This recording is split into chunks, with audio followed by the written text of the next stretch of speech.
Open face sandwich. Ingredients: 1 hotdog roll,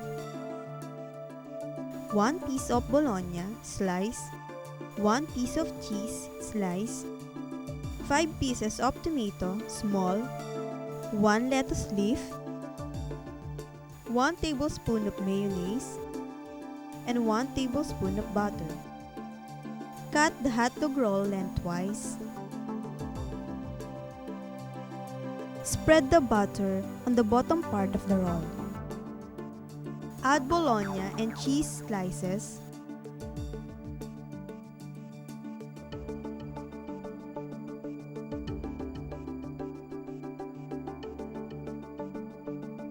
Spread the mayonnaise on the other half of the roll.